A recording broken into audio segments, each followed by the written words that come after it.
O yüzden de evet, hazır olduğunuzda başlayalım. Do you want this for the translating? Yes. Efendim herkese iyi akşamlar. Hepiniz hoş geldiniz. Bir Bilgelik Vakfı'nda Salı konferansına daha. Bugün özel bir konuğumuz var. Özel bir yazar, araştırmacı, aynı zamanda eğitimci olan Martin Uci'yi ağırlıyoruz. Kendisi uzun süre Almanya'da yaşadıktan sonra Amerika'ya taşındı ve şu an İstanbul'da yaşıyor uzun süre ve İstanbul'da da özellikle ilişkiler, cinsellik, kadın erkek psikolojisi üzerine de eğitimler, workshoplar veriyor. Biz de kendisinin çok güzel bir kitabı olan İntegral Partnerlik ve Cinsellik kitabını bastık. Yaklaşık bir 6-7 ay önce ve hızlı bir şekilde tükeniyor. İnşallah çok kısa bir süre sonra daha ikinci baskısını daha yapıyor olacak. Kendisi aynı zamanda bu yüzyılın önemli düşünürlerinden, çağdaş filozoflarından olan Ken Wilber ve Eckhart Tolle'de kişisel çalışmalar yapmış. Çok derin felsefi ve transpersonel psikoloji üzerine de çalışmaları mevcut. Zaten kendisi de bunları anlatacak sizlere. Hepinize hoş geldiniz diyoruz. Özellikle konferanstan sonra da kitabını imzalatmak isteyenler için şu yan salonumuzda bir imza köşemiz var. Tekrardan güzel bir konferans olsun.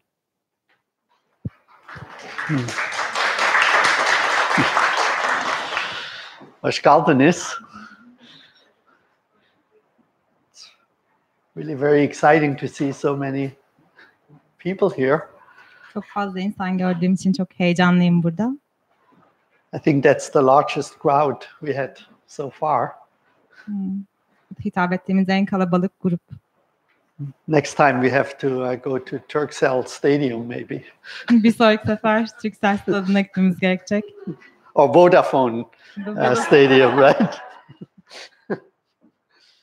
Maybe not. Ya da değil. So as Dilek already said, and I'm very grateful to Bilal for translating the first part of my book, Sex, Purpose, Love, which this is the sex part, basically, of the book. Dilek çoktan söyledi. Bilyay kitabımı bastığı için çok minnettarım onlara. Bu ilk kitabım ve seksle ilgili olan integral partnerlik kitabı. And the book has most of these elements here that we will hand this out to some people later. But kitap buradaki başlıkları içeriyor. It has all these dimensions, the four dimensions of our being, varlığımızın levels of consciousness development, bilinç gelişimi, the fear-shame dynamic, utanç dinamiği, korku utanç dinamikleri, feminine masculine polarities, dişil eril kutuplar, sexual, spiritual and anima-animus complex development, seksüel ve ruhsal gelişim, anima-animus kompleksi, bu Jung'un bir teorisi olan bir başlık. Then personality types, attachment styles, bağlanma stilleri, the unconscious, bilinç dışı, right? All that stuff I find is essential to know about to co-create a healthy relationship. Bütün bu konu başlıkları sağlıklı bir ilişkiyi kurmak için gerekli olduğunu düşünüyorum. And you can read about all of that in my book, and we have on the weekend we have workshops for 3 hours where we cover each of these elements. Tüm bu konuları kitaptan okuyabilirsiniz. Ayrıca her hafta sonları bu başlıkları işlediğimiz etkinlikler yapıyoruz. But all these elements are basically pertaining to the individual partner in the relationship. Tüm bu başlıklar ilişkide bireyselleşmeyi destekliyor ve besliyor. And where it all comes together is up here in the last module. Ve hepsi burada birlikte yaratma başlığına ulaşmamızı sağlıyor. Which says, I guess, co-creation, or what does it say? Birlikte yaratma. Co-creation. And the idea up here is that an integral ilişkiler is co-created between equal and opposite partners.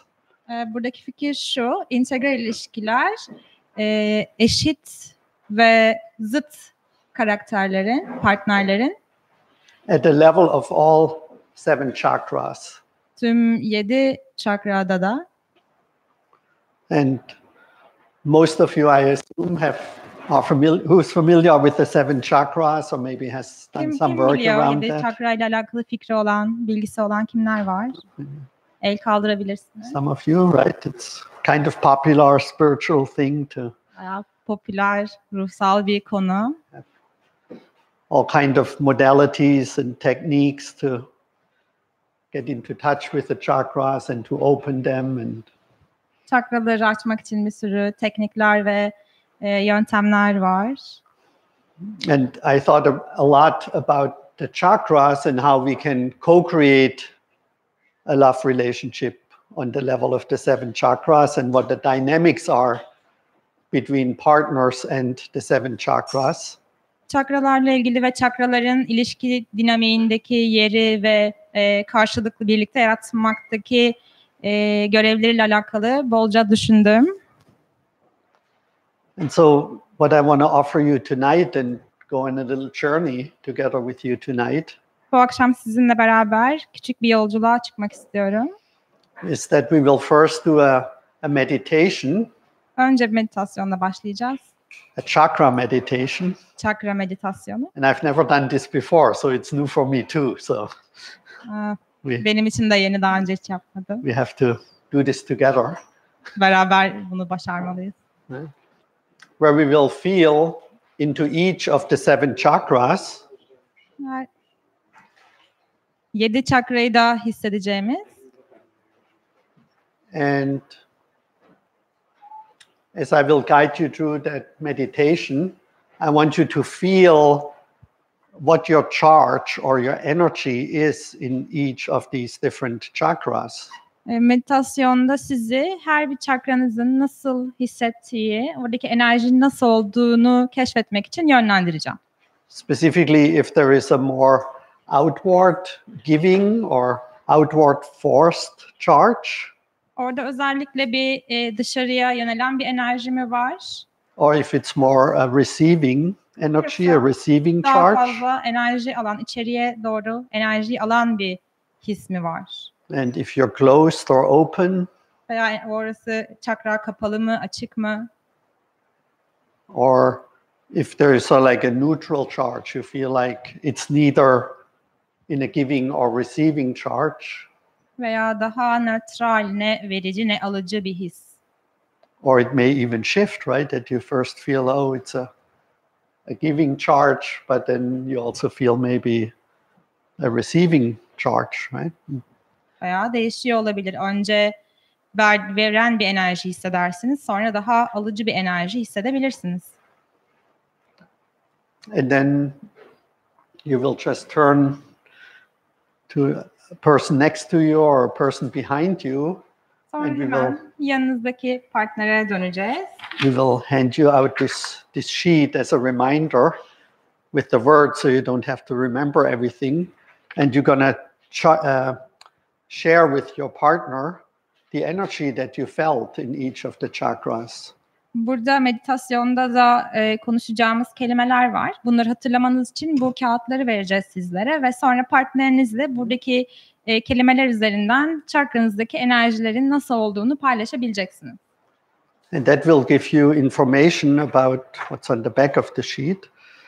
You know, how your relationship is co-created between the chakra pairs, typically the first and second, third and fourth, and fifth and sixth. Ve kağıdın arka tarafında da çakraların birbiriyle olan ilişkileri ile ilgili bilgi yer alıyor. Right. We will briefly talk about the 7th chakra, which is unity. So there's also energy there, but it's usually not so much between two people, but more with the self and a higher source or power or connection. 7. çakra hakkında da konuşacağız. O daha çok partnerinizle ilişkide değil, daha fazla siz ve yüksek bilinçle ilişkide olan çakra. And then we will explore, or you will explore with your partner, we'll give you another sheet for that, how there is a co-creation in 4 dimensions between the chakras, so that this might be new for some people. Başka bir kağıt daha vereceğiz size ve oradan da bu çakraların 4 boyutta, 4 dişil eril boyutunda nasıl çalıştığıyla alakalı feedbacklerinizi paylaşacaksınız partnerlerinizle. And how feminine masculine polarities also create energy and flow between the chakras. Dişil eril kutupların da çakralar arasında nasıl bir enerji akışı sağladığını da gözlemliyor olacağız. That will be it, pretty much. Well, then if we have time, you will also, we give you another sheet and you can share a little bit what you have experienced so far. Energy-wise between the chakras in your love relationships. İlişkilerinizde çakraların enerjisiyle alakalı da paylaşımlarda bulunabileceğiz. And then we will have time for questions and answers. Ve soru cevap bölümü olacak. And you all be home before the sun comes up tomorrow morning. Herkes yarın sabah ancak evde olabilecek. Does that sound good? Her şey okay. Yeah. İyi mi? All right. Then why don't you all move a little bit in your chair and biraz belki sandalyelerinizde dik oturmak isteyebilirsiniz. Yeah. As we say in English, assume the position. And böyle bu arada elinizde tuttuğunuz çanta falan bırakmak isteyebilirsiniz meditasyon sırasında rahat hissetmek için. Right. And if you can, you look really spiritual, like. Eğer iyice ruhani görünmek isterseniz Martin'in yaptığı gibi oturabilirsiniz.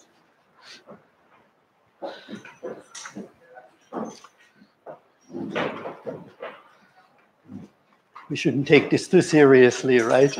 Çok ciddiye almayın. And maybe you can put one hand on your abdomen and one on your chest. Bir elinizi karnınıza, bir elinizi kalbinize doğru yerleştirebilirsiniz. And to see if you're one of the people who can, when you breathe, when you take a deep in-breath, if your hand on the belly is moving. Ve bakın, derin bir nefes aldığınızda karnınız hareket ediyor mu?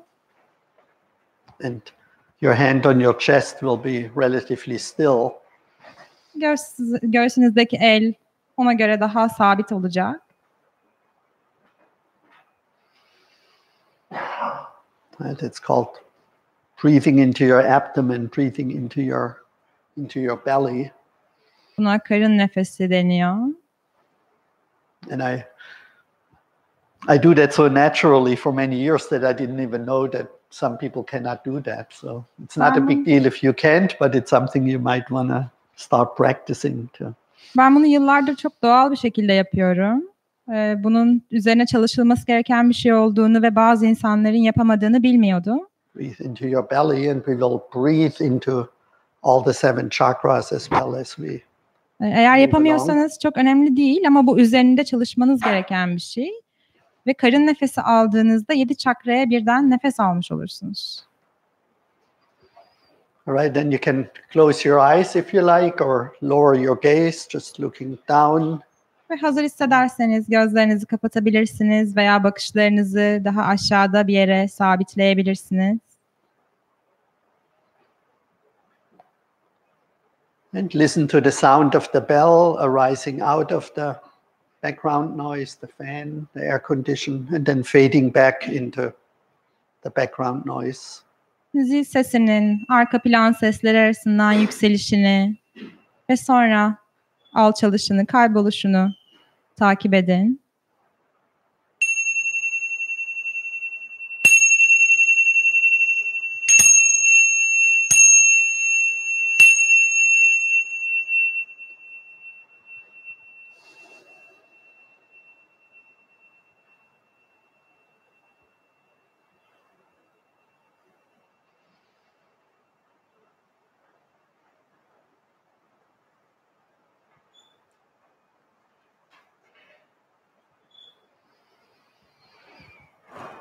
And take another deep breath. Derin bir nefes alın. And feel the chair that you're sitting on. Üzerinde oturduğun sandalyeyi fark et. The floor under your feet. Ayaklarının altındaki zemini fark et. And allow your body to relax. Relax your shoulders. Ve bedenini gevşet, omuzlarını gevşet. Get really comfortable in your body. Bedenin içinde rahatla. Feeling the air flowing in and out of your nostrils as you breathe in and out. Nefes aldıkça burun deliklerinden giren, çıkan havayı fark et.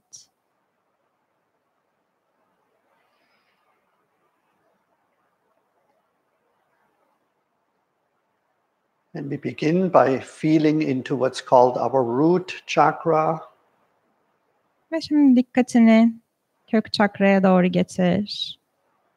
It's at the very bottom of your spine. Omurganın en alt noktasında.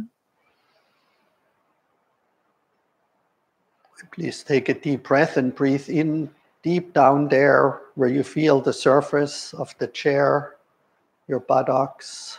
Ve buraya doğru derin bir nefes al. Sandalyeyle bedenin temas ettiği alana doğru. Bedenin alt tarafına. And this chakra energetically stands for our basic survival needs.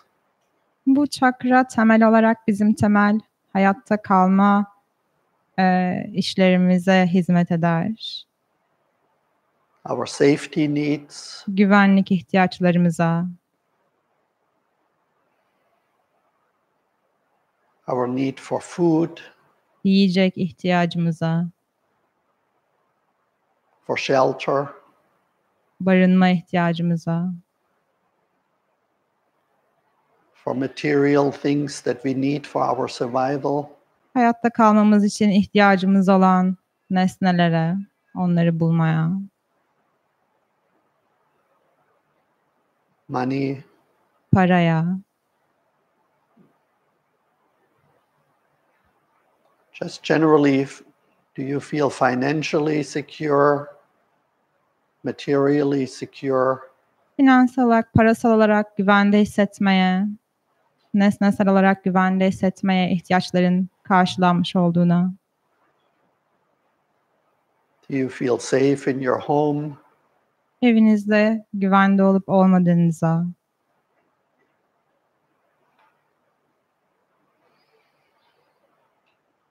Do you feel grounded in life? Hayatta kendinizi köklenmiş, yerleşmiş hissediyor musunuz? Is your life stable or unstable? Hayatınız dingin mi yoksa değişken mi?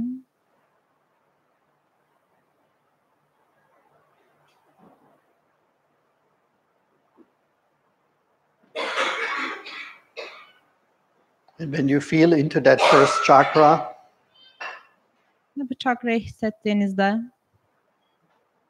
do you feel that there is abundance? Can you give to others? başkalarıyla paylaşabileceğiniz bolluk, bereket hissediyor musunuz? On this material level, do you have enough income? Bu materyalist düzeyde yeterli geliriniz var mı? Yeterli olduğunu hissediyor musunuz? Nasıl hissediyorsunuz? Do you feel more of a receiving energy? Daha fazla alıcı bir enerji mi hissediyorsunuz? That your energy is more like that you want someone to take care of you?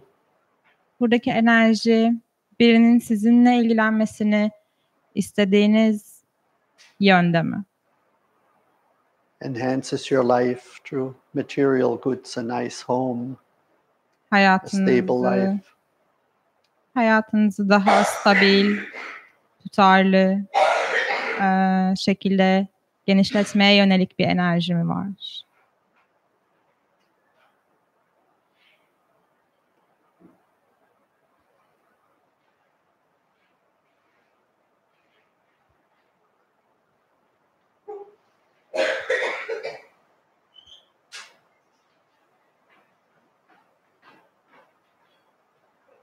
Now maybe you want to just shift your body a little bit, slightly, so feeling your energy in your body, and we will move on to the second chakra. Şimdi yavaşça ikinci çakraya geçmeden önce hafifçe bedeninizi kıpırdatabilirsiniz. Vücudunuzdaki enerjiyi fark etmek için. Ve ikinci çakraya geçiyoruz. Which is your sacrum. İkinci çakra, sakrum, kuyruk sokumunun hemen üzerindeki, belin altındaki bölge. Where you feel into your sexual organs. Cinsel organların bulunduğu alanda.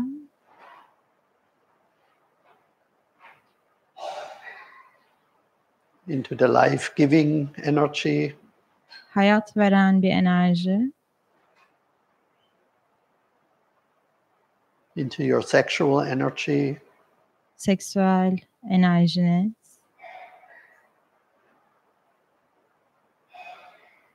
And what kind of energy do you feel there? Burada nasıl bir enerji hissediyorsunuz? Is it an open energy or a closed energy? Açık bir enerji mi yoksa kapalı bir enerji mi hissediyorsunuz? Do you feel more that it is a giving outward force?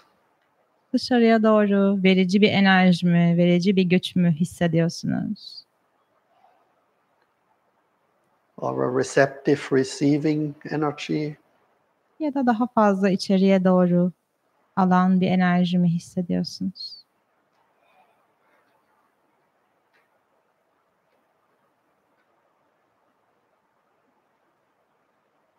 Do you feel any shame or fear when you feel into your second chakra? Utanç veya korku hissediyor musunuz ikinci çakrada?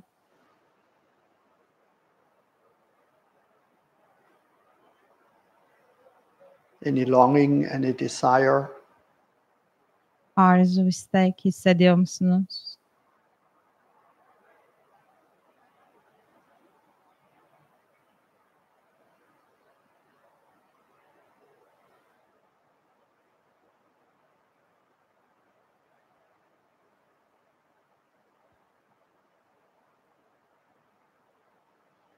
And then we shift again a little bit. Şimdi tekrardan Our body. bedeni hafifçe hareket ettirebilirsiniz.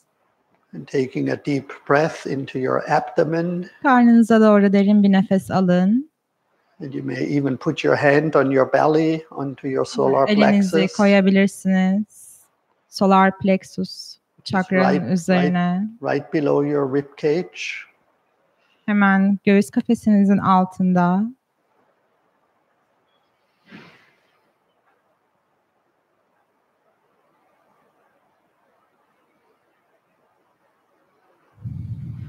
This is the chakra for power. Bu güç çakrası. So when you feel into this third chakra, do you feel powerful? Bu üçüncü çakraya baktığınızda güçlü hissediyor musunuz? Or do you feel powerless? Veya güçsüz hissediyor musunuz? Do you feel you have a strong will? Güçlü bir iradeniz olduğunu hissediyor musunuz? You have the energy to realize your potentials? Potansiyelinizi keşfedecek enerjiniz var mı? Or do you feel more insecure when you feel into your third chakra? Üçüncü çakraya baktığınızda daha güvensiz mi hissediyorsunuz? Do you know what you want? Ne istediğinizi biliyor musunuz? Is there direction in your life? Hayatınızda bir yön, hedef var mı? Or is it more a wandering, meandering energy? Veya burada değişen, dönüşen bir enerji mi var? The third chakra is also the chakra of healthy boundaries. Üçüncü çakra aynı zamanda sağlıklı bağlar, sınırlar çakrası. Do you know what you can give a clear yes to and what is a clear no? Sizin için neyin evet, neyin hayır olduğunu biliyor musunuz? Or do you rather follow other people's direction? Diğer insanların yolunu, yönünü takip etmek sizin için ne anlama geliyor? Let somebody else lead the way and you happily follow. Başka biri size yön verdiğinde bunu takip etmek sizin için uygun mu?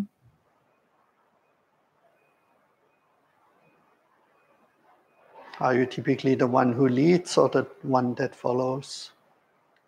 Tipik olarak lider misiniz, liderlik eden misiniz yoksa takip eden misiniz?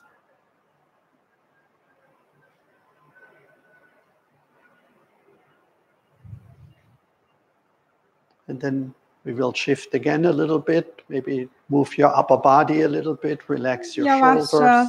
kıpırdanabilirsiniz. Belki bedeninizin üst tarafını kıpırdatabilirsiniz. Omuzları gevşetebilirsiniz. And put your hand on your heart. Elinizi kalbinizin üstüne koyun. Take a deep breath into your heart chakra. Kalp çakranıza doğru derin bir nefes alın. And of the 7 chakras, Ve tüm 7 çakra arasında this is in the chakra in the center. There's 3 chakras below, 3 Bu- chakras above. kalp çakrası merkezdeki çakra, 3 çakra üstünde var, 3 çakra altında var.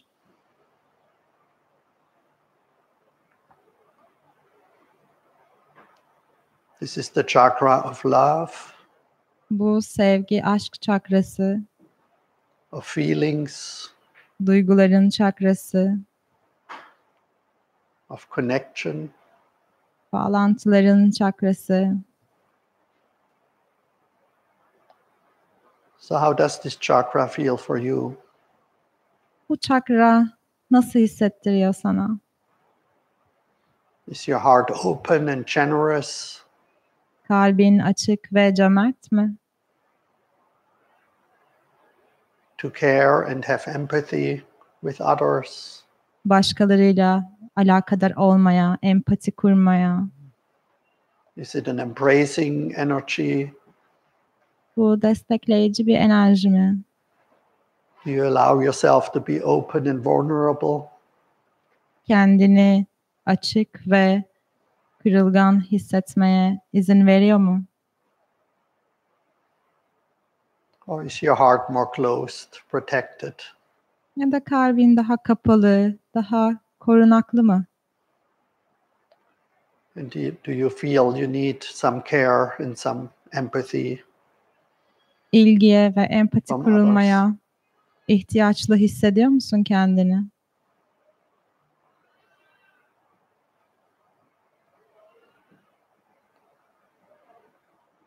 Is there a longing in your heart?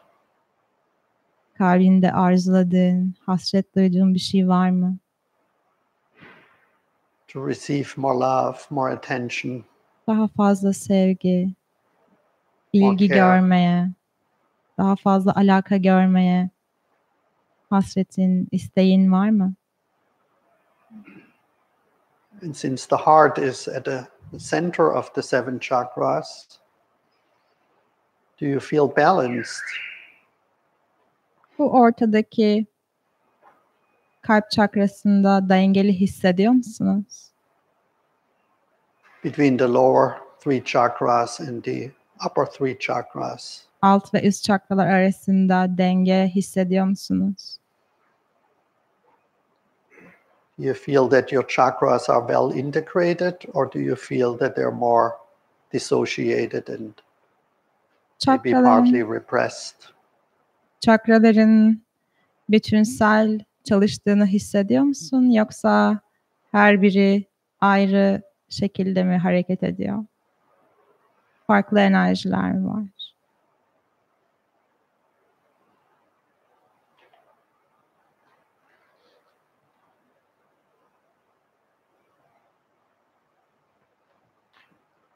Now I invite you maybe to turn your head a little bit. Şimdi Left başını and right and front and back. yavaşça sağa, sola, öne, arkaya doğru hareket ettir. So that you can feel into your throat chakra. You might even want to put your hand there. Boğaz çakranı hissetmek için istersen elini de koyabilirsin boğazın üzerine. This is where your voice box is, where Burası the sounds of words are generated. ses tellerinin olduğu yer, seslerin üretildiği yer. It's the chakra of self-expression. Kişisel ifadenin çakrası. And not only through words, but also through your artistic pursuits. Sadece kelimelerle değil, daha sanatsal bir ifadeyle de. Any form of creativity, may it be cooking or computer programming. Yaratıcılığın her hali, yemek pişirmek olabilir, yazılım üretmek olabilir. Everything you bring uniquely into the world. Dünyaya getirdiğin her şey için her şey olabilir. It's also the chakra of speaking up when you have a need.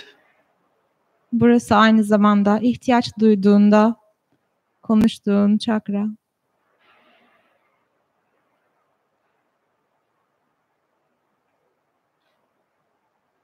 So how does this chakra feel for you?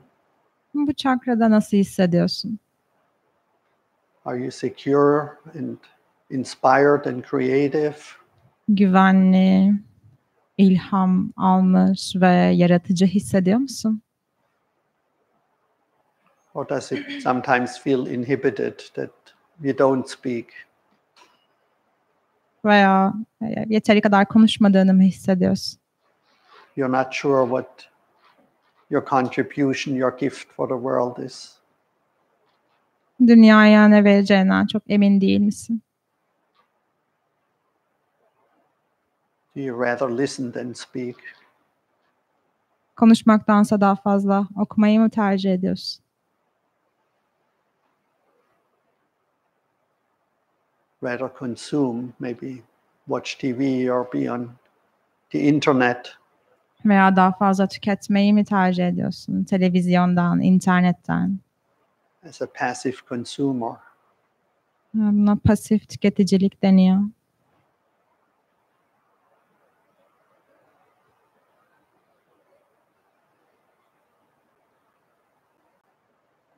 Where somebody said, be a voice, not an echo. Birileri demiş, bir ses ol, yankı olma.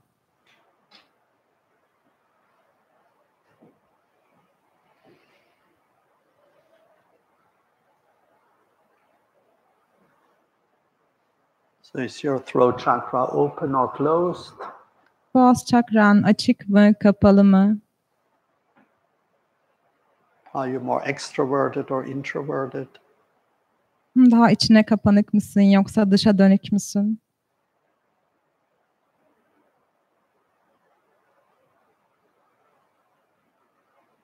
Do you feel a creative energy? Yaratıcı enerjiyi hissediyor musun? Or more of a consuming energy, a receiving energy? Yoksa daha alıcı ve tüketici bir enerji mi hissediyorsun?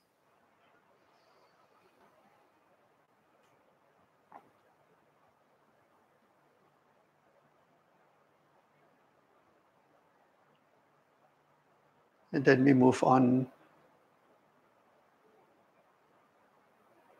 to the sixth chakra, 8. çakraya doğru ilerliyoruz. So again, turn your head a little bit, maybe straighten up a little bit. Make Başını yourself hafifçe oynatabilirsin, belki hafifçe dikleştirebilirsin, uzatabilirsin yukarıya doğru. feel how your head is sitting on your spine. Başın omurganın üzerinde nasıl durduğunu fark et, hisset. And the sixth chakra is in the middle, right above your eyebrows. So maybe you can put a finger there on your forehead. 6. çakra iki kaşın arasında yer alıyor. İstersen belki parmaklarınla dokunabilirsin oraya, başının önüne doğru. And you may feel the seat of your awareness, of your consciousness right behind your forehead, Ve in your mind, in your brain. Başının önünde, kafanın içinde bilincin gözünü hissedebilirsin. And this sixth chakra is called the wisdom chakra or the third eye chakra. 6. çakra bilgelik çakrası veya 3. göz olarak adlandırılıyor. It is the chakra of vision. Burası görüş çakrası.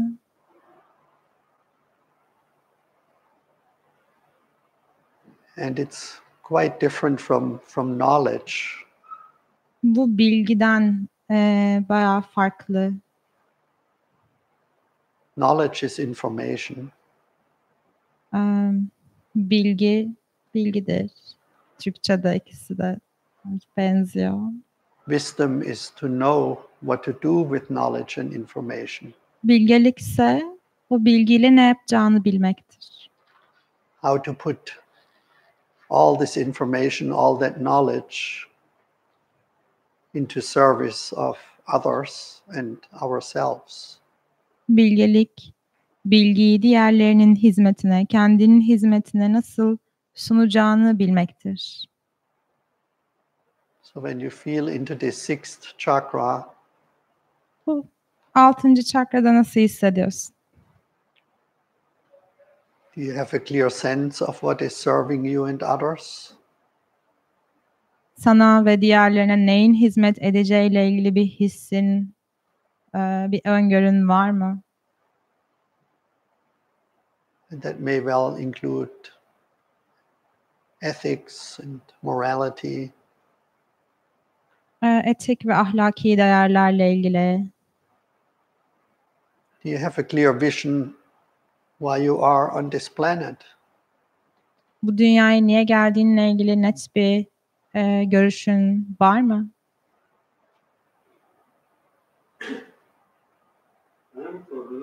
Why are you here? Niye buradasın? What is your purpose? Amacın ne?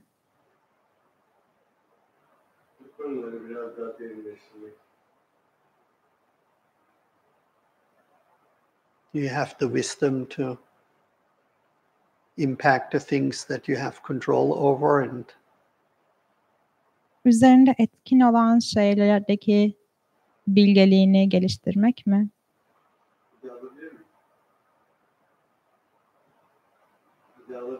is your mind and your head clear? Zihnin berrak mı? Or are you often unsure? Veya emin değil misin genellikle?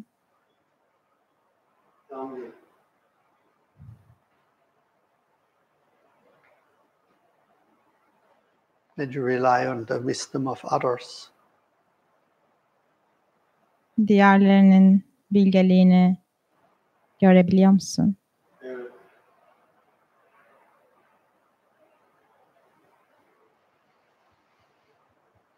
And take another deep breath. Derin bir nefes daha al.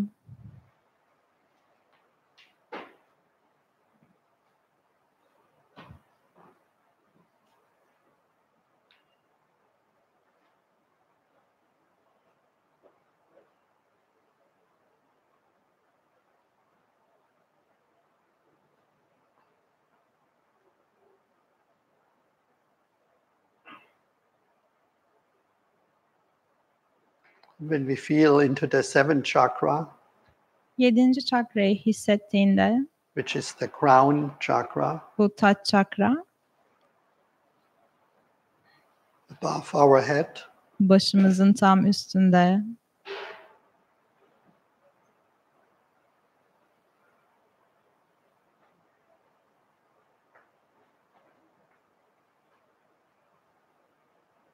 words cannot really describe. bunu kelimeler gerçekten ifade edemiyor.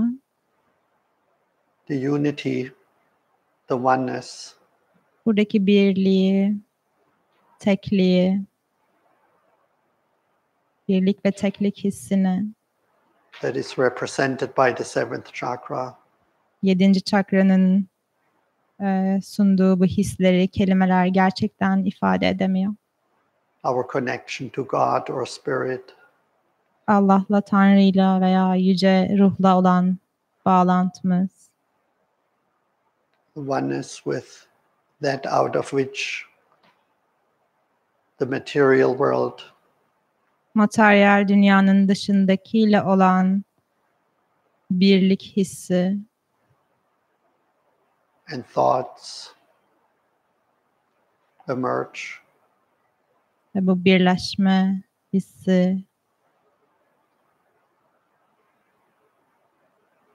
It is the chakra of unconditional love. bu koşulsuz sevginin çakrası. For everything that arises without having any judgment. Yükselen her şey için herhangi bir yargılama olmadan,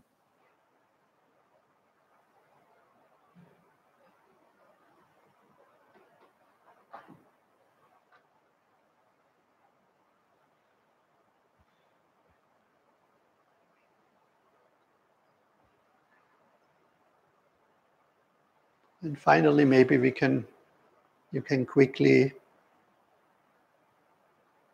feel up and down your body, starting from the root chakra, ve en alt çakradan başlayarak bedenin üstüne doğru tüm çakraları hissedebilirsiniz. your sacrum, Kök çakra, sakrumun oradaki 2. çakra, your third chakra, the solar plexus, 3. çakra solar plexus, hemen midenin üzerinde, göğüs kafesinin altındaki, the heart, kalp çakrası, the throat, boğaz çakrası, the third eye, 3. göz çakrası alında and the crown chakra. ve taç çakra başınızın üzerinde. Take another deep breath. Derin bir nefes daha al. Maybe move the hand up and down. Belki elini yukarıdan aşağıya doğru gezdirebilirsin. In front of your chakras. Çakraların önünden doğru aşağıya.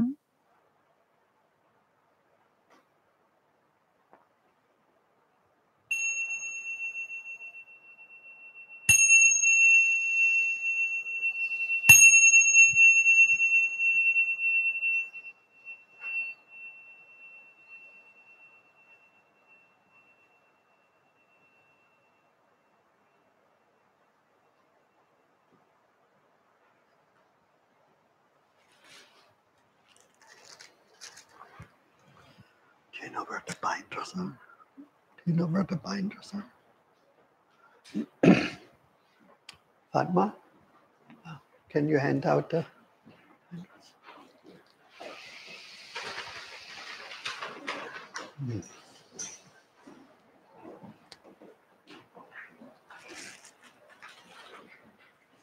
So we have probably one for every 2 people. Galiba her 2 kişi için bir dosyamız var.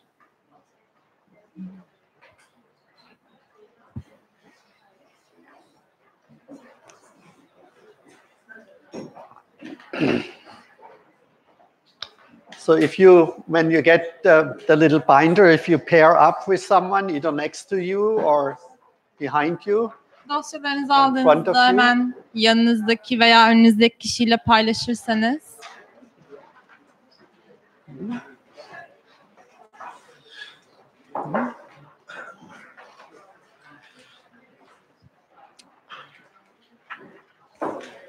Can you help her handing this out so a little quicker?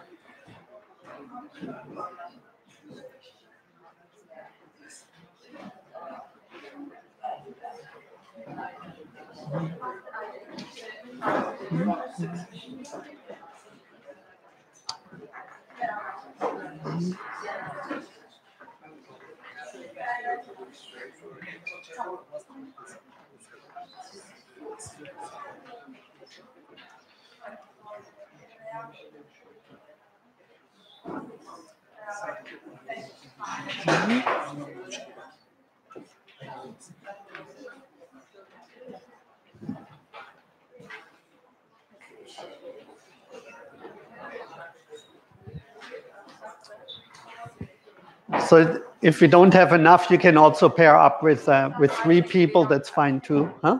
We don't have enough. It's more than 40 people. Yeah. Wow. Bu tarafta da galiba yetmeyecek, o yüzden böyle 3 kişi baksanız daha iyi olur. Fatma, we need more back there.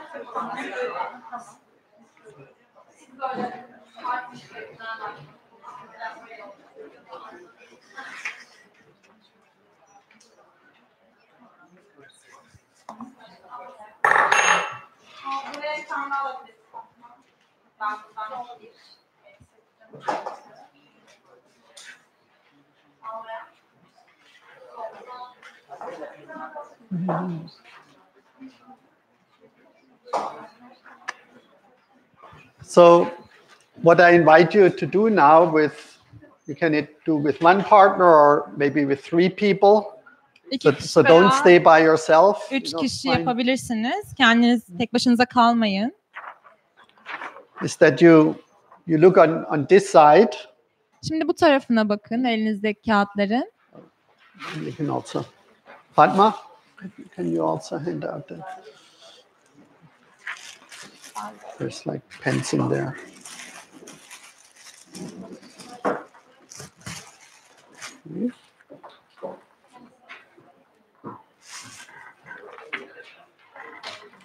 And that you discuss with your partner or with your little group for each chakra if you felt more. Need to wait for it. Do you hear what I said? No, I didn't. Discuss with your partner or your group if for each chakra if you felt a more giving charge. Şimdi grubunuzla beraber şunu konuşun. Her bir çakrada verici bir enerji mi hissettiniz? Or more of a receiving charge? Yoksa daha alıcı bir enerji, alıcı bir güç mü hissettiniz? And do you feel more open or more closed? Ve her bir çakrada daha açık mı hissettiniz yoksa kapalı mı hissettiniz? Okay. So can you turn around, please?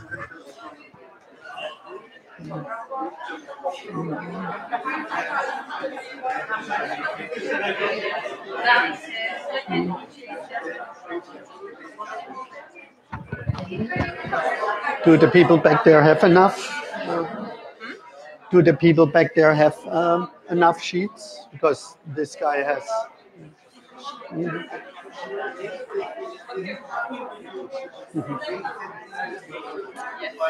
Can you explain to him what to do?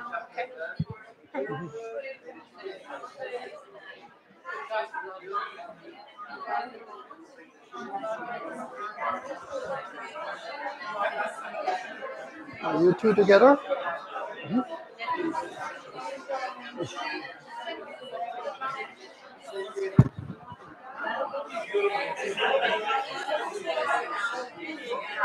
Hi. I'm here with my mom. My mom says that during the procedure, she didn't feel anything except for some part of the process that she had a little bit of darkness. Except from that, she didn't feel anything for the chakra points. Yeah. What are we supposed to define? Well, then she can say that she felt closed and disconnected. Closed and disconnected. Closed and disconnected. Okay. Okay, thank you very much.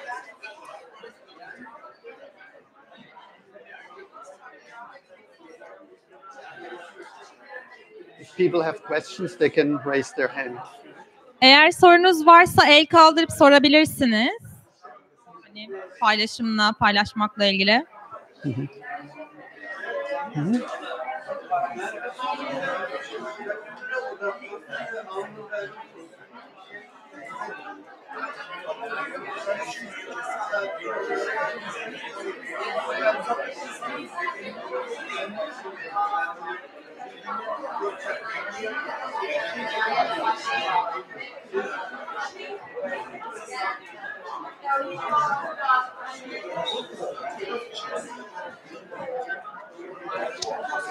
When you go to the people who look a little bewildered, like these people back there, they don't see what they do.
She said there is a lot of rabarba for the YouTube, and it's going.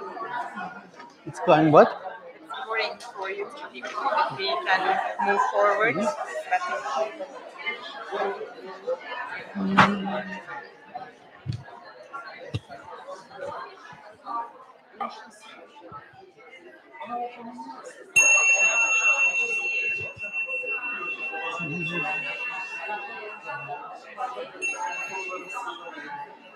You can hold this into the camera for the YouTube people.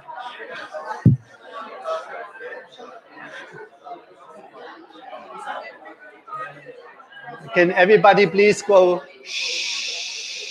Yavaşça.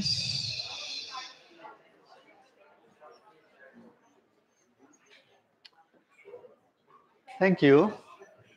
Teşekkürler. So we have people on YouTube watching, and if they're alone at home, maybe they feel a little bored, so they have to share with themselves. YouTube'da izleyicilerimiz biraz sıkılmış olabilirler. Yalnızlarsa evde kendileriyle paylaşabilirler ama. Next, I just want to give you another 2 minutes, let's say, where you share with your group or your partner how these different charges that you felt in the first 6 chakras, let's say, how that has shown up in your past relationships or in your relationship today. Son bir 2 dakika daha vermek istiyorum size. Partnerlerinizle çakralarınızın bugünkü ilişkilerinizde veya önceki ilişkilerinizde enerji farklılıklarıyla alakalı paylaşım yapabilmeniz için. Right? What attracts you to other people? Is that something where you can give them something? Is that attractive to you? Where do you want to receive something? Right? On which level of the chakra? Sizin için ne etkileyicidir? Bir partnere ne vermek istersiniz ve ondan ne almak istersiniz? Ne sizi etkiler bir partnerde? And where may you feel that there was a disconnect for you on certain chakras? Veya özellikle spesifik olarak bağlantısız, güçsüz hissettiğiniz bir çakra var mı? Because to jump a little bit up front, right? Every love relationship, there is an energy flow either between the same chakras or between different chakras. Biraz daha ilerlemek gerekirse her çakra farklı ilişkilerde farklı akışlara sahiptir. Bu akışlar farklı çakralar arasında olabilir, farklı seviyedeki çakralar veya aynı seviyedeki çakralar arasında olabilir. Right? And it doesn't have to be the only definition of love, but if we define love as an energy exchange, right, a flow between attraction, attention, desire, needs, right, then how did that flow for you between the chakras, if we give that 3 minutes? Okay? Bu tek net bir tanımı yok bunun ama genel olarak aşkı, sevgiyi bir enerji akışı olarak tanımlıyoruz. Ve şimdi bundaki çakraların rolünü aslında araştırıyoruz. Çakraların rolü derken az önce konuştuğumuz buradaki hani o yaratıcı enerji, ifade enerjisi, görüş, bilgelik enerjisi gibi terimleri değerlendirebilirsiniz ilişkinizdeki bu terimlerin yeriyle alakalı da paylaşımda bulunursanız o çakraların aktivasyonu ile ilgili konuşmuş olursunuz aslında. Okay. Go. Çok kısa birkaç dakika sadece hızlıca ilişkilerinizdeki durumlar. Birazcık daha sessiz paylaşabilirseniz daha kolay olur herkes için.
I have to look myself.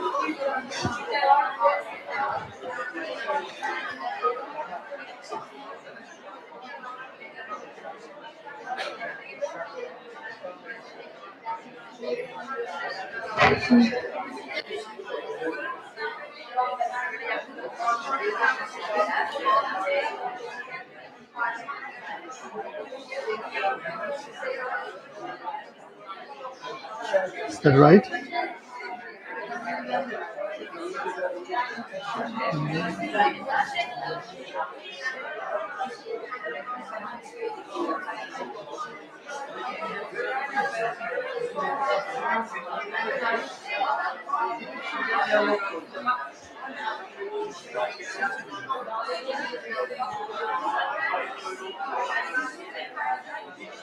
Biraz daha sessiz konuşabilirsek.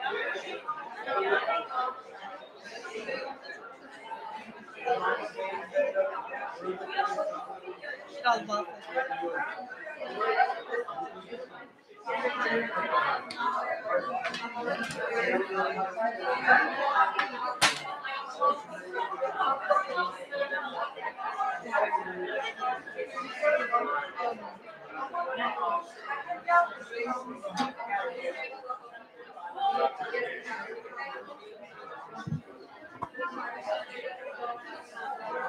How do you spell Padma?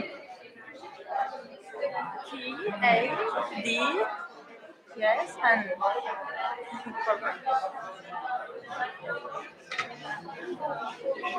I think we are done already 3 minutes. Okay.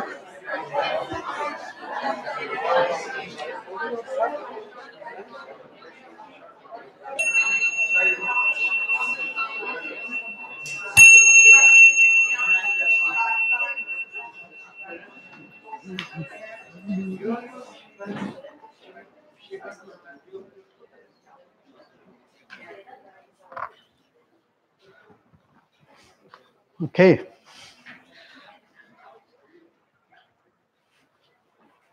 So when I felt into this, for the philosophers among you about this, what I call dialectic of love, right? The dialectic is when there are opposites that are getting in connection, in dialogue with each other. Ben bu diyalektik felsefesini öğrendiğimde, yani birbirimizle bir diyalog içerisinde olma düşüncesi. I realized that in traditional relationships, fark ettim ki geleneksel ilişki modelinde, right, where females are basically relegated to the home and taking care of the kids, kadınlar daha evle ve çocukla alakadar, connect with other women in the community, ve kendi toplumundaki diğer kadınlarla daha ilişki içerisinde. And males have the responsibilities and the rights in the public sphere. Erkekse daha toplumun içerisinde görünen bir alanda sorumluluk sahibi. Right, and they're both somewhat dependent on each other for their survival and therefore for their well-being and the survival and the well-being of their offspring. Hayatta kalmaları ve iyi yaşamaları için birbirlerine karşı sorumlular ve birbirlerine ihtiyaçları var. Then we get a dynamic that, can you see that in YouTube, that we see in the back of this sheet at the top. Bu çakra dosyasının arkasında, kağıdın arkasında bir ilişki dinamiği görebilirsiniz. And which I also drew down here. Buraya da çizdim. Where there is what I call a transactional, and there is no good Turkish word for that, for transactional. Buna transactional diyorum. Türkçe'de çok iyi bir karşılığı yok bunun, ama belki hani alışveriş gibi biz düşünebiliriz bunu. Between the first and the second chakra, İlk ve ikinci çakra arasında, right, where the man tries to make money or gather resources erkek in para the kazanmaya public sphere, çalışıyor veya bir takım kaynaklar bulmaya çalışıyor dışarıdan. right, from the first chakra, and gives them to the woman based on his desire for her sexuality. Kadın için de onun kadın ikinci çakrası erkeğin seksüalitesine bağlı ya da bağımlı diyebiliriz. Right, and needless to say, men have 10 times more testosterone, so we're way more driven by our sex drive, and that's one of our deepest desires between power, right? Erkeğin testosteron hormonlarının kuvvetinden ve seksüel gücünün daha hareketli olmasından dolayı galiba burada daha önde ve liderlik ediyor seksüel açıdan. So the desire in women, which is biological, it's not rational, right, is to be with a man who's a good protector and provider in your reptilian part of the brain. Kadının aslında temelde istediği, bu daha bilinç dışı bir yerden de gelen, ona güvenlik sağlayabilen, o anlamda güçlü bir erkek. Right, to feel safe on the first chakra, where women often naturally don't feel safe because they can be raped and they cannot provide for themselves if they have 6 or 7 children, like the organ pipes in biz ilk çakrada güvenli hissedebiliriz ama bir kadın özellikle işte 6-7 tane çocuğu varsa bir sürü ve kendisi buradan tacize, tecavüze uğrayabileceği için kendini güvensiz hisseder. And men obviously watch porn and read Playboy magazine and whatnot, right? We're obviously very driven towards gaining access to women who have good reproductive capabilities, who can bear healthy children. Biz de bir sürü yerden pardon me, I cannot understand this very well. Women who can give birth to healthy children. Bize sağlıklı çocuklar verebilecek kadınlara bakarız. Yeah, right. So that's an exchange between the first and second chakra. Yani burada ilk çakra ve ikinci çakra arasında bir alışveriş vardır. Bir anlam ifade ediyor mu bu sizin için? Okay. And then if we look at the third and fourth chakra, üçüncü ve dördüncü çakraya bakarsanız, right, again we see this exchange that females tend to be attracted to powerful men. Buradaki enerjide kadınlar güçlü erkeklerden etkilenirler. Right, because they traditionally, I'm not saying this is so for modern and postmodern, but traditionally women feel less powerful than males. Çünkü geleneksel olarak kadınlar erkeklerden daha az güçlüdür. Hani buna modern, postmodern demiyorum, geleneksel olarak. Or they have less power than males because males are usually put into positions of power and women are often put in positions of being powerless. Veya bunun sebebi erkeklerin daha güçlü pozisyonlara konması, kadınların daha az güçlü pozisyonlarda olması da olabilir. And then as the Beatles sang so nice in It's Been a Hard Day's Night, right? If you know that song. Harvest Night. Hard Day's Night. Hard Day's Night. Biliyor musunuz bu şarkıyı? Ben bilmiyorum. Right? When I come home, everything's gonna be all right. Beatles. When I come home, feeling you holding me tight. Right? That's the lyric. Bilenler söylüyor şarkıyı. Bilmeyenler YouTube'dan search edebilir. So there's many love songs. When you listen to love songs, that men have this longing of coming home and being taken care of. Ve bir sürü şarkısı var erkeklerin böyle eve gelip sevgili karılarıyla alakadar olduğunu anlatan. After they worked hard all day in the coal mines or in whatever. Tüm gün dışarıda çalışıp, madenlerde çalışıp sonra eve geldiklerini anlatan. So you have an exchange anlatan. between the third and the fourth chakra. Yani burada üçüncü ve dördüncü çakra arasındaki değişim de böyledir. Alışveriş böyledir. And the same holds true for the fifth and the sixth chakra, that females tend to be attracted to men who are creative, expressive, artistic, right? Who have a big voice, have a deep voice. Ve 5. ve 6. çakradaki ilişkide şöyle, kadınlar yaratıcı, güçlü sesi olan, iyi ifadesi olan erkeklerden etkilenirler. Right? Who speak up for themselves, who speak in public, who represent the family, right? All these things. Aileyi toplum içerisinde temsil edebilen, topluluk önünde rahatlıkla konuşabilen erkeklerden etkilenirler. And again, this is largely culturally constructed, socially constructed. Bu genellikle sosyal ve toplumsal olarak böyle inşa edilmiştir. As we see in religions, right, that males are usually the leaders in conservative religions. They speak from dinlerde de erkekler daha fazla erkek lider vardır. Onlar topluluk önünde daha fazla yaparlar bu tarz konuşmaları. If you look who sells the most records, who makes the most movies, who are the most politicians, it's 80%, 90% traditionally males. En çok albüm satan, en çok politikacı, yani en önde olan liderlerin %80'i erkektir. And on the other side, we males deeply long for hopefully the affirmative wisdom and feedback from females.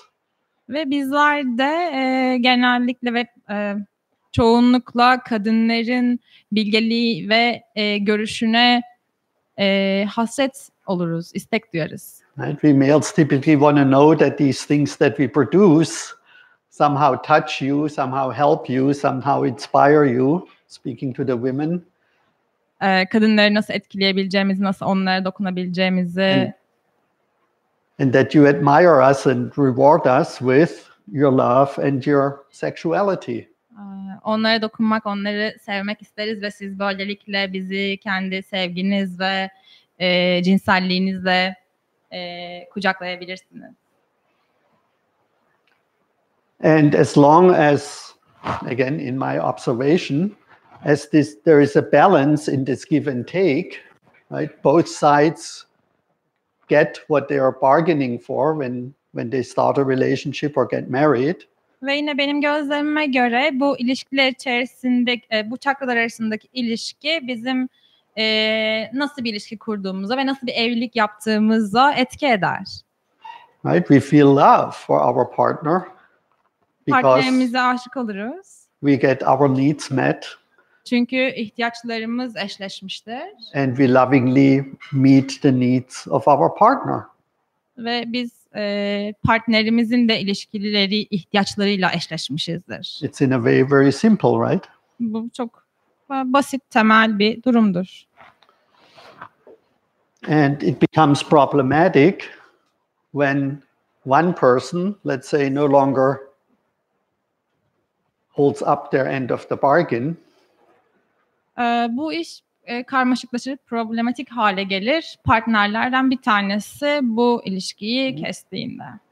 Let's say it looks like this, right? The man maybe no longer provides, but still has access to the women's sexuality, for example. Mesela bir erkek artık evin ihtiyaçlarını gidermeyi bırakmışsa ama hala karısının, eşinin seksüalitesine erişimi varsa, then this give and take is no longer mutual, no longer balanced. And Hegel and Marx would have said it turns into a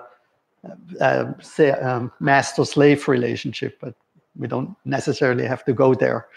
Artık burada bir dengeden söz edilemez. Hegel ve Marx'ın söylediği bir felsefeden bahsetti ama çevirecek kadar hakim de değilim. And then maybe just for the sake of argument, he may still be powerful, but he no longer gets the care from the female partner. Veya başka bir örnek olarak mesela erkek hala güçlü olabilir ama partnerinden, sevgilisinden ilgi alamıyor olabilir. So this loving exchange breaks down. Bu sevgi dolu değişim ilişkisi artık bozulmuştur. And as soon as we go into modern societies, which Turkey, of course, and that's so fascinating for me to be here, you see that in such a short time. Burada çok kısa zaman içerisinde Türkiye'de çok etkileyici şeyler gözlemledim bu topluluk içinde. Is that women enter basically decide over here as well and have jobs and have their own money. They become powerful or empowered themselves. Kadınlar bunun diğer tarafına da geçtiler ve kendileri iş yapıyorlar, para kazanıyorlar, güçlüler. Right? They go into politics and into leadership roles and they speak up. Siyasete giriyorlar ve liderlik ediyorlar, toplum önünde konuşuyorlar. Become writers and artists and yazar oluyorlar, sanatçı, yönetmenlik yapıyorlar. Right? Then all of a sudden these attractors, these asymmetrical attractors somehow shift and often women feel I don't even need a man really, right? Ve bu asimetrik ilişkiler artık iyice değişiyor ve belki kadın diyor ki artık bir erkeğe ihtiyacım yok. And the men often feel kind of like that they're no longer needed, right? They feel, I don't want to say useless, but somewhat powerless because the old dynamics that made them lovable are no longer given, right? The woman says, I have my own money, I have my own power, I have my own interests. What do you bring to me, right? That would augment me, help me. Erkekler de artık kendilerine ihtiyaç duyulmaz hissediyorlar. İhtiyaç yok demiyorum çünkü hala erkekler seviliyor. Ama kadınlar kendi paralarını kazanıp bu kadar güçlülerken hani onlara bir ihtiyaç kalmıyor. Right. And so what does that lead to? You see more divorces because when this exchange is no longer working, usually for the women, they leave the relationship. Ve bu değişim, alışveriş kesildiğinde, bozulduğunda, çalışmadığında genellikle kadınlar artık ilişkinin içerisinden çıkmak istiyorlar. And they rather stay single than to get together with someone who hasn't really come up with a different way of co-creating a relationship, which most people don't know how to do because nobody taught them. Kadınlar bunun içerisinde olmaktansa yalnız olmayı tercih ediyorlar. Ta ki birlikte yaratabilecekleri başka bir ilişki formuyla karşılaşana kadar ama bunun nasıl yapılacağını da kimse öğretmiyor. Okay. Does that make sense so far? Bu bir anlam ifade ediyor mu sizin için? And then I know it's a little tiny, but if you signed up for our mailing list, then we will send you a PDF where you have all this in like nice pictures. And burada biraz küçük ama mail listemize kaydolursanız size bunların daha büyüklerini gönderebiliriz. So if you look at this triangle down there, buradaki üçgene bakarsanız alttaki. You see the triangle? We can shift our relationships by both co-creating at the level of each chakra. İlişkimizi her bir çakrada beraber yarattığımız bir seviyeye ulaştırabiliriz. And what does that require? And we can move little hearts in here. Her bir çakranın arasına bir kalp koyuyorum.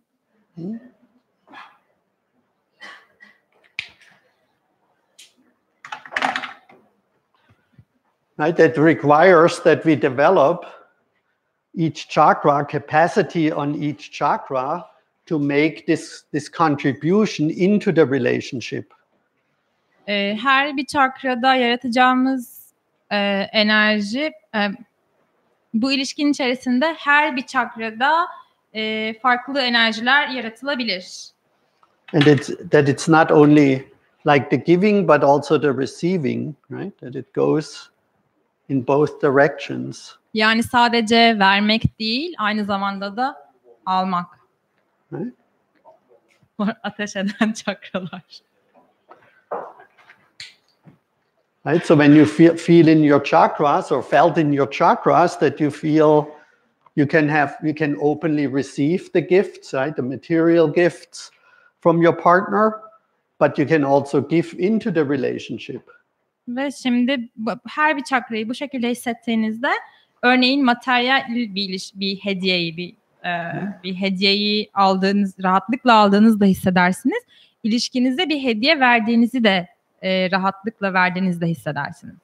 And the giving and receiving, that's symbolized by this thing here, which is also described in the book. So these things are described in the book. Yani alışveriş burada eksende gördüğünüz gibi kitapta daha detaylı şekilde açıklanıyor bu. We call feminine, masculine polarities. Buna feminen, maskülen, dişil, eril kutuplar diyoruz. Right, but the masculine is typically more the giving energy, and the feminine is the receiving energy. Eril enerji tipik olarak daha verici bir enerji, dişil enerji de daha alıcı bir enerji. So you want to be able on each chakra to give love, to receive love. Yani biz her bir çakrada sevgiyi vermeye ve almaya muktedir olmayı istiyoruz. And that asks more of men typically than it asks of females, because as much as it saddens me to say that, but men worldwide, maybe not in this room, but worldwide have to catch up with women right now. Bunu daha fazla erkeklerden aslında istemeliyiz. Aslında tüm dünyada erkekler kadınları bu anlamda biraz daha yakalamalı. Specifically when it comes to the heart chakra, right? Sharing of feelings, being vulnerable. Kalp çakrasına geldiğimizde duyguları paylaşmaya, kırılgan olmaya izin vermeye. Without losing our masculinity and our power, right? And that feels like a paradox, right? To be strong and vulnerable. Erkek enerjimizi ve gücümüzü kaybetmeden bunu yapabiliriz aslında. Normalde çok çelişkili görünüyor, güçlü olmak ama aynı zamanda da kırılgan olmak. And so the question, and then we'll open it up to your questions and comments, is when you sit down with your partner, is to say, there's two questions. What is the purpose of our relationship? Yani soru aslında sizler için partnerinizle oturduğunuzda İlişkimizin amacı ne? Right? And you either will have a traditional purpose of, I want to have children, we want to raise a family, the woman wants to be the homemaker, and the man wants to be the provider. There's nothing wrong with that, right? It's just a traditional relationship with the asymmetrical exchange. Geleneksel bir hedefiniz, amacınız olabilir. Bu bir aile sahibi olmak, işte çocuk sahibi olmak, kadın evle ilgilenmek istiyordur, erkek çalışmak istiyordur ve bunda hiç yanlış bir şey yok. Bu 7 çakrada, bu ilişki içerisinde de böyle bir ilişki sürmek mümkün. And the second question is, following from that, what do we want to co-create together? Ve ikinci soru bunun arkasından, biz birlikte ne yaratmak istiyoruz? At the level of each chakra. Her bir çakra seviyesinde. Right. Now we have already 7 questions to discuss. Right? Çoktan konuşacak 7 ayrı chakra, the spiritual. Konu var. 7 çakra üzerinde de tartışmak isterseniz. And then very finally, I always have one more thing. Where is the sheet? The other one. Here it is. Sonuç olarak. And this is where this sheet comes in. And whoever signed up on the sign-up sheet, their email, I will send you this filled out with sample answers, because it's not so easy, right, to fill this out. Buradaki bu e-mail listesine kayıt olursanız eğer, size örnek yanıtlar gönderebiliriz. Şu birlikte yaratım dosyası için. Çünkü kolay değil bunu doldurmak. O örneklere bakarak yapabilirsiniz. Each of these chakras her bir çakra has 4 dimensions. 4 boyuttan oluşuyor. Which you may not have heard before. Daha önce duymamış olabilirsiniz bunu. And these dimensions are first your physical body, right? How do you want to feel in your body at each of these chakras? Bu boyutlardan ilki it would be up bedeniniz. Here in the right. her bir çakrada fiziksel olarak nasıl hissetmek istiyorsunuz? And then what is your inner energy around it, your consciousness, right? Your mind, your energy, your feelings. That would be in the upper left. İkincisi, bu çakranın etrafındaki içsel hissiniz nedir? İçeride gözlemlediğiniz duygu nedir? And then in the lower left, how do you what are the values, the shared values that create that reality on each of the levels? Ve üçüncü, birlikte bu çakra üzerinden paylaştığınız değerler nedir? And in the lower right, what is the social environment? What is the material social environment that you need to manifest on that particular chakra? Ve dördüncüsü de bu her bir çakrayı ifade edebilmeniz için ihtiyacınız olan dünyevi şartlar, çevresel şartlar nedir?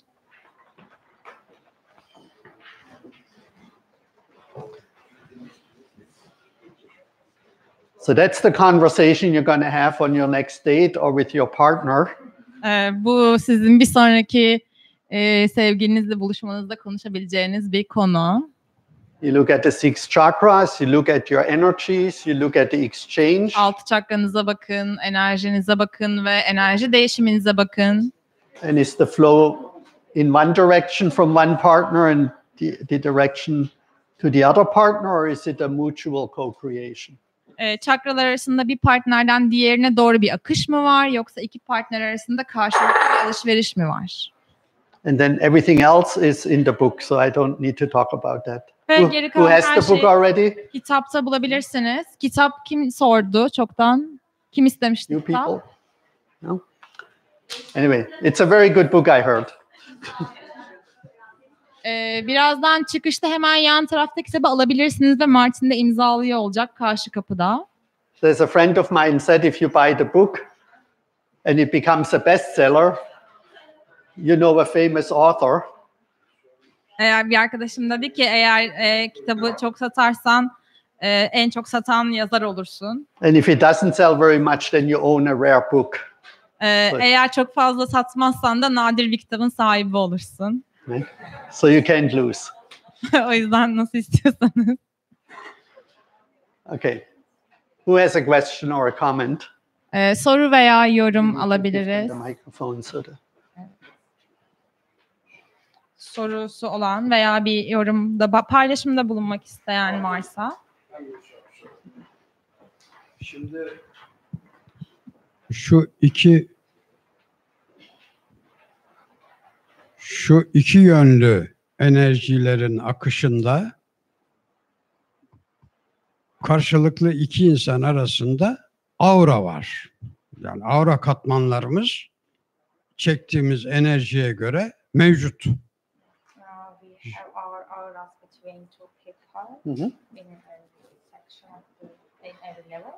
Dolayısıyla bir şakrası birinin kuvvetliyse öbürünün o şakrasını etkiler, ama diğerinin başka şakrası, yani şöyle bir şama kesinlikle iki insan arasında bir araya gelemez. Mümkün değil. Çünkü mutlaka bazı şakralar birbirinden farklıdır. Dolayısıyla da aura katmanı vardır. O aura katmanı kuvvetli olana, zayıf olanın enerjisi gidemez. Onun için de böyle bir şema mümkün değil. Bir araya gelmez yani. Some of chakras at some of people maybe has less power, another has more power. So the aura cannot let them to match, and this kind of schema is impossible. Yeah, then it becomes asymmetrical. The energy flows to one person. Yani diyor ki öyle olduğunda bu tablo asimetrik olur. Thank you. Teşekkürler. That's exactly the point I tried to make, right? If one person has more energy, the other less, then that will create an attraction, because the person with the less energy will be attracted to the person with more energy and receive that love, so to speak. But then if there is nothing that's given back, right, and the other person doesn't feel loved, so on the level of another chakra, there has to be a flow in the other direction. Yani evet, tam olarak da aslında netleştirmek istediğim şey bu. Bir kişinin çakradaki enerjisi diğerinden düşük olduğunda bu tablo o ilk çizdiği gibi asimetrik hale geliyor. Ve böyle olduğunda da o çakrası güçlü olan biri ondan almak yerine daha güçlü olan birinden almak isteyebiliyor bunu.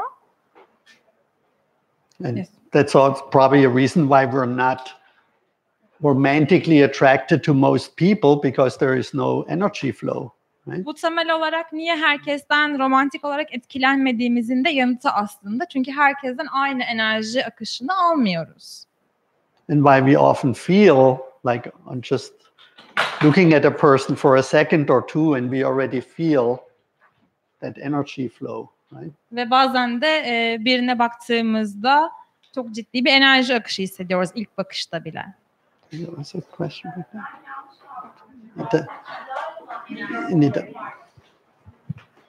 Şey sormak istiyorum. Bu ideal olan enerji akışı mıdır çiftler arasındaki? Yanlış mı anladım acaba? Energy flow between partners. I find both the asymmetrical or the symmetrical ideal. It just depends on what kind of relationship you want to co-create. Okay. So if you want to have a relationship between equals, but the energy flow is asymmetrical, then that relationship will break down probably relatively quickly. Okay. Right? Thank you. May I ask a question?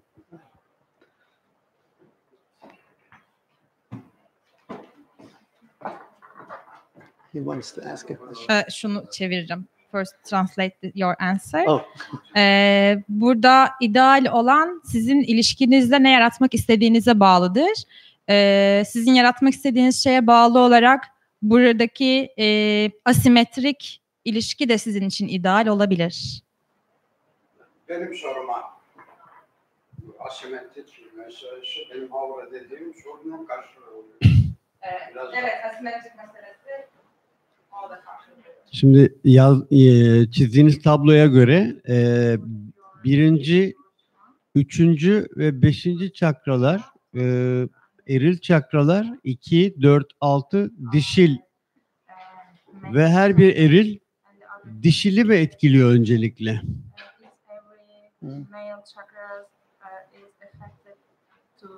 Yeah, sorry, that is a little misleading. That's not what I mean, that they're male and they're female chakras. Önceki tabloda Bir küçük yanlış anlaşılma oluyor galiba burada. Çünkü bunlar kadın çakralar, dişi çakralar, erkek çakralar demek istemiyorum aslında dedi. What I wanted to show was that there is usually a flow from the male, from the first to the second here, and from the third to the fourth here, and the fifth and the sixth here in traditional relationships. Yani from the male to the female. Erkekten kadına doğru, yani pozitiften negatife akan bir enerji mi söz konusu? Oradan başlıyor iş. Bunu soracağım bir de. Geleneksel ilişkiler. Onda öyle. Okay. Böyle bir akış var. Şimdi bu da integral sistem. Bu da integral. Okay, thank you very much.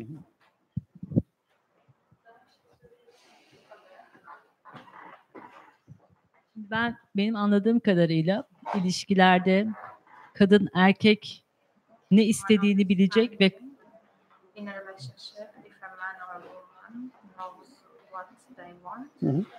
devam edeyim mi?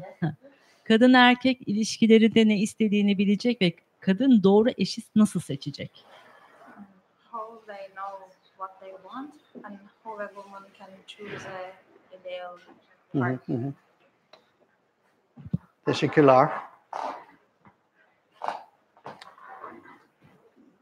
So what people want in a relationship typically evolves depending on what we call their level of consciousness development. Bir kişinin bir ilişkiden beklediği onun bilişsel gelişimiyle doğru orantılıdır. Which we haven't covered tonight that's in the book, but there's 8 levels that goes from archaic, tribal, to magic, to egocentric, to conformist, mythic, to rational, to postmodern, to integral, to transpersonal. Bugün işlemedik ama kitapta bilincin 8 seviyesinden bahsediyor. Her birinin başka isimleri var. Onları kitapta bulabilirsiniz ve mailinglerde de bu arada zaman zaman bahsediyoruz onlardan. And there are other factors like how feminine or how masculine a person is. Ve diğer başka etmenler de var. Bir kadın nasıl bir dişi, bir erkek nasıl bir eril. Which also shifts when people evolve in consciousness, it very often shifts. Ki bu da bir insan bilincinde geliştikçe, ilerledikçe bu erillik, dişilik de birbiri arasında geçiş yapabilir. So it's a little hard to see, but it's described here in this personality matrix. Zor ama burada bir bu geçirgenliği, geçişliliği anlatan bir tablo var. Aynı şekilde o sol taraftaki koyu yerde şeyi gösteriyor. Bilincin 8 evresini gösteriyor. That's why I often hear from people, and it's my own experience in my life too. I've been married twice and then had many girlfriends. Benim de kendi deneyimim, 2 kere evlendim ve bir sürü kız arkadaşım oldu. That at a certain level of my development, I had certain needs, and I found a partner who had certain needs that were compatible with mine. Ve ilişkilerim, bilinç seviyelerimde geliştikçe o seviyedeki ihtiyaçlarıma uygun ve onun da o seviyede bulunan partnerler buldum kendime. And that included some healing and some growing, right? And then I felt there is no more connection. I was, in my case, evolving, and my wife was kind of stagnant, and I no longer felt met. Ve bu ilişkilerin içerisinde beraber büyümek, beraber şifalanmak da vardı. Ama bir noktada ben ilerlemeye devam ettim ve fark ettim ki karım benim gibi ilerlemiyor. Ve artık başka ihtiyaçlarım vardı. Like 100 years ago, people typically didn't evolve very much. When they were 20 or 25, they didn't change for the rest of their life typically. Eskiden yüzyıllarca önce insanlar çok hızlı ilerlemiyorlardı bilinçlerinde. 20 sene, 30 sene aynı kalıyorlardı. But today adults, ama bugünlerde yetişkinler büyüyor ve they no longer feel met. So it's important to make another agreement with a partner to learn, to heal, to grow, and to contribute and awaken together. Right? To learn. Şöyle bir anlaşma yapmak da önemli. Öğrenmek. To heal. Şifalanmak. To grow. Büyümek. And to awaken spiritually together. Ve ruhani olarak beraberce uyanmak. And what we teach here in the book and in the seminars is how this growth looks, how this development looks in all these different Ve biz bu etkinliklerimizde bu büyümenin nasıl gerçekleştiğini anlatıyoruz, çalışıyoruz beraber. So that couples can do it together, or when you're single and date someone, that you can say up front, we are here in our development, these are our potentials. Do you want to do this growth together with me? Is that the purpose of our relationship, to learn, to heal, to grow and to awaken together? Ve partnerler bu konuda anlaşma yapabilirler. Hani bizim ilişkimizin içerisinde biz bu dünyaya gelişmek ve ilerlemek için geldik. Biz de ilişkimizde beraberce öğrenecek miyiz, şifalanacak mıyız, büyüyecek miyiz ve aydınlanacak mıyız? Bunu beraber yapabilir miyiz? On the level of each of the 7 chakras. Her bir 7 çakra seviyesinde.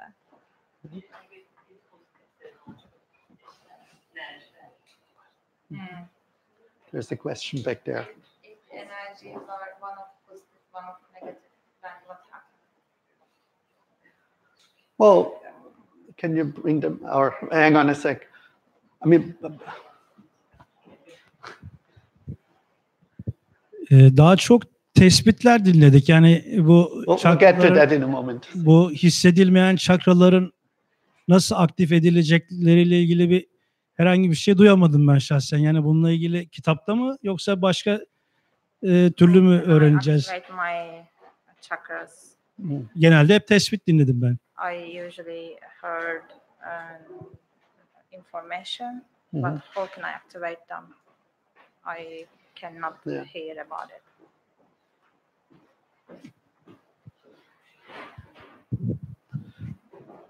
Oh, well, we'll give two answers then. Benim sorum şudur. Biraz geç geldim gerçi ama anladığım kadarıyla ihtiyaçların buluşması çok önemli sağlıklı bir kadın erkek ilişkisinde. The needs match is very important in a healthy partner relationship. Peki ihtiyaçlar en başta buluşuyorsa, sonra süreç içerisinde değişiyorsa kadında ve erkekte. Yani genelde benim gördüğüm ihtiyaçların buluşmadığında kadın erkek ilişkisi bitiyor. Doğru mu? If needs mismatch, the relationship is over. Is this true? Yeah. We need a microphone for translating.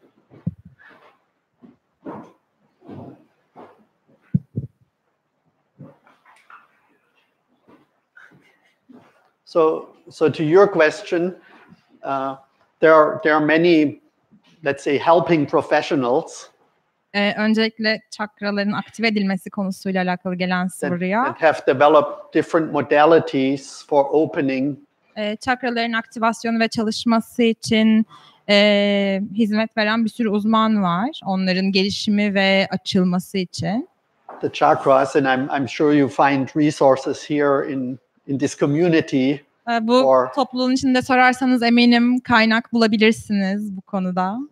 That's not something I'm an expert in. Benim uzman olduğum bir konu değil. And so they can be psychotherapists or energy healers, sound healing. There's all kinds of stuff that you can find. Psikoterapistler, ses şifacıları veya çakra şifacıları bu konuda yardımcı olabilirler. To your question. Ve diğer soru. So first of all, a lot of people think they should not have needs. Right? And a lot of people think they should not have needs. Bir sürü insan ihtiyaçlarına gerek olmadığını düşünür. İhtiyaca gerek olmadığını düşünür. But that's not true. We all have needs. Ama bu doğru değildir. Right? Hepimizin ihtiyaçları var. And because of that, I spend quite a bit of time to make these lists. I'm a list guy, as you can tell. Bu yüzden ben bir liste insanıyım. Buraya böyle listeler hazırladım. Bir sürü. More lists. Ve daha fazla liste. And these are all basically needs.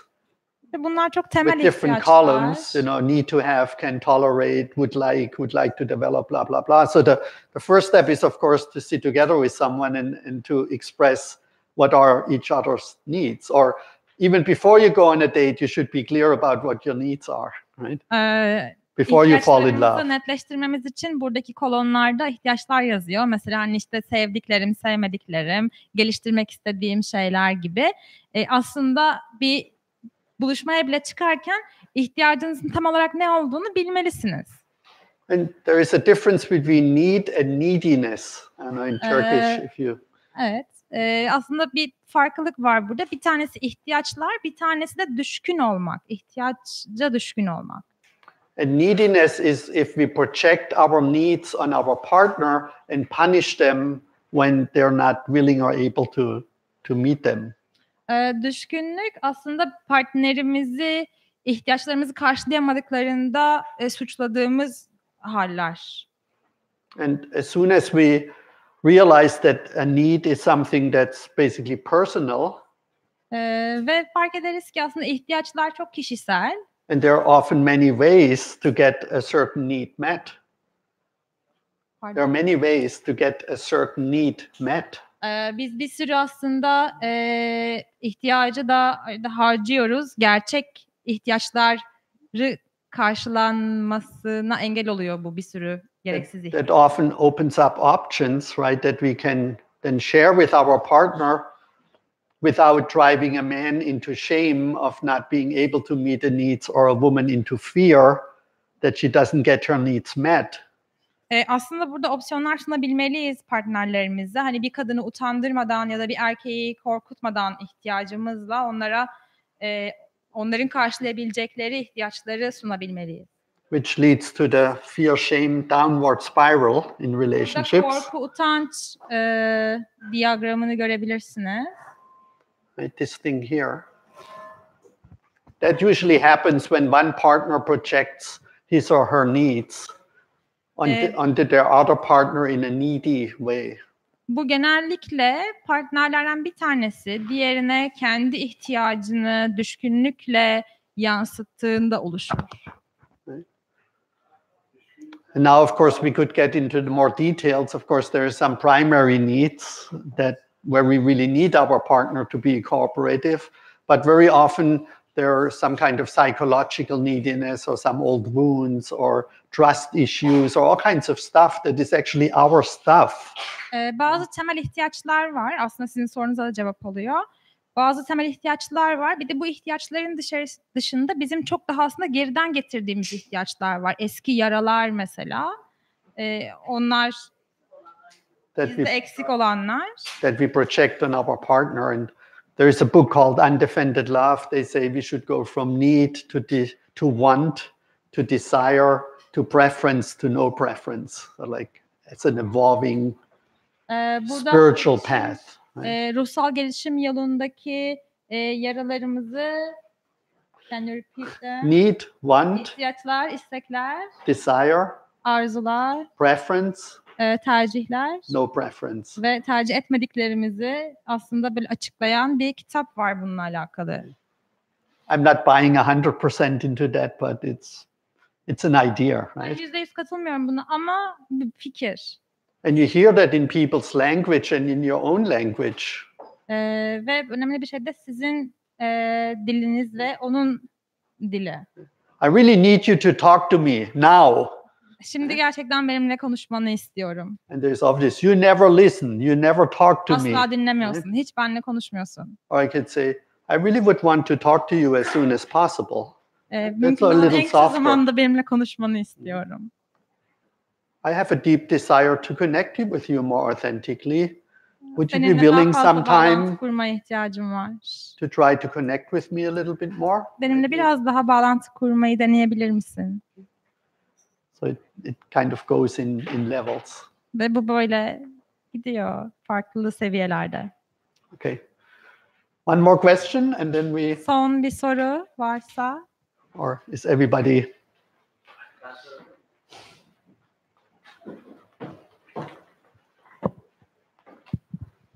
Şimdi bitkilerde birinci çakranın özelliklerini görüyoruz. Hayvanlarda 1-2 nadiren üçüncü çakraların özelliklerini görüyoruz. Plant, we see first chakra specialties. At animals, we see second and third chakra specialties. İnsanlarda çakra sayısı 7'ye çıkmış. And human chakra number is 7. Reenkarnasyondaki bu yükselişe baktığımızda gelecekte bizi hangi çakralar bekliyor? Bunlar hakkında bir bilgimiz var mı? If we think about the reincarnation's development, which chakras is waiting for us in the future?